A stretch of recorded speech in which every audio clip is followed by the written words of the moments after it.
এই পর্যায়ে বিশ্ববিদ্যালয়ের পক্ষ থেকে পরিবারের পক্ষ থেকে শ্রদ্ধা জ্ঞাপন করছেন মাননীয় vice chancellor professor doctor Mosharraf Hossain sir. জীবন দিয়া কাদেম্বিনী প্রমাণ করিল তিনি মরে নাই, একটা বিখ্যাত উক্তি। আমাদের জুলাই শহীদরাও ঠিক তাই, তারা জীবন দিয়ে প্রমাণ করলো তারা মরে নাই, তারা মরতে পারে না, তারা আমাদের যে চির অম্লান হয়ে থাকবে।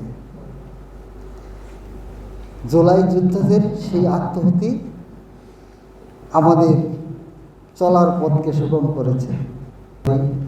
বৈষম্যহীন বাংলাদেশ গড়ার যে চেতনা নিয়ে জুলাই যোদ্ধারা আত্মহতি দিয়েছিল, তাদের এই আত্মহতিকে যেন আমরা শ্রদ্ধার সাথে স্মরণ করি, বুকে ধারণ করি এবং সেই মোতাবেক আমরা নতুন বাংলাদেশ গড়তে পারি, এই প্রতিশ্রুতি এবং এই প্রতিজ্ঞা হোক আজকের এই দিনে।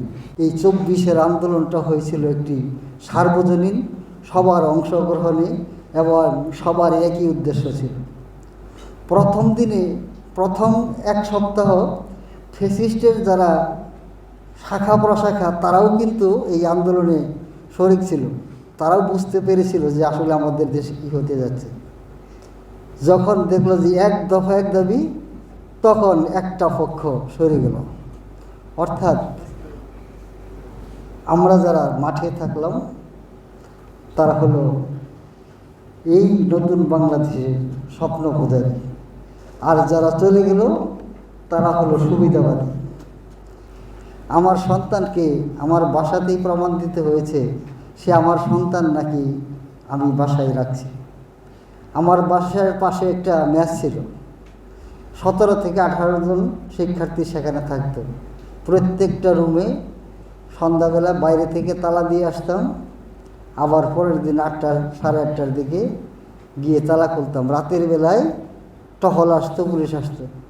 এমনি প্রোটোকল পাইতাম না, একজন শিক্ষক হিসেবে তো পাওয়ার কথা নয়, কিন্তু এই জুলাই আন্দোলনে আমার বাসার সামনে সবসময় 2-4 জন পুলিশ থাকতো।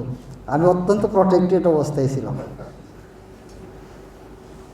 তো এই জুলাই সবসময় একটা আতঙ্কে থাকতো। আমরা নিজেদের ফেসবুক সোশ্যাল আইডি নিজের নামে কখনো ব্যবহার করতে পারতাম না।